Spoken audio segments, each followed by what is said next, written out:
To yet another video on the Dealers Hub Carpet. In today's video, I'm going to tell you the killer maneuver that has been responsible in so many deaths of fighter pilots and destructions of their fighter jets. That killer maneuver is called as the split S maneuver. This split S maneuver was responsible for the tragic crash of the F-16 in 2019 of Pakistan Air Force in Islamabad. I'll tell you something about this split S maneuver. In split S maneuver, the aircraft comes in at a high speed, goes on vertical, gets inverted. On top of the invert, it goes down, and then it has to come back onto a level flight. But the problem with split S maneuver is that if, for example, if the aircraft misjudges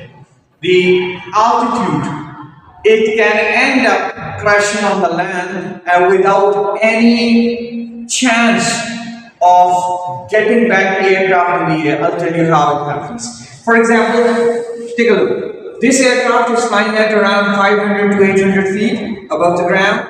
It goes in high, it takes up, goes in inverted, and normally it will have enough ground clearance to go for a level flight after the split S maneuver is done. But if, God forbid, if the pilot miscalculates the altitude, or the altitude that is set in the aircraft is the sea level altitude, whereas the original or the ground level altitude has not been placed in the parameters, the aircraft is going to end up going inverted around 500 to 600 feet short of what it should be, and once it goes down, it has got no other option but to pull up as much as it can. So the more the pilot gets back on the stick, the pilot is only going to get the response late, and it's going to hit the ground,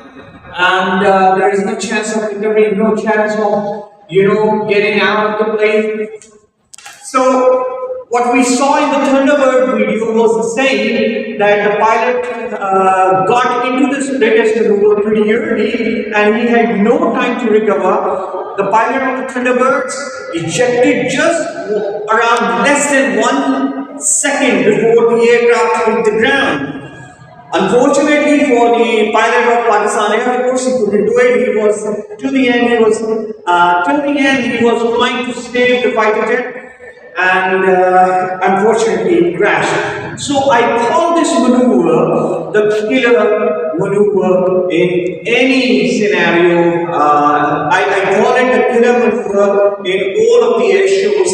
I believe that this maneuver should not be a part of any air shows. I do understand that it creates a lot of thrill and enthusiasm in the crowd, but looking at the broader perspective, this maneuver should not be a part of any display. This is what my take is. Thank you.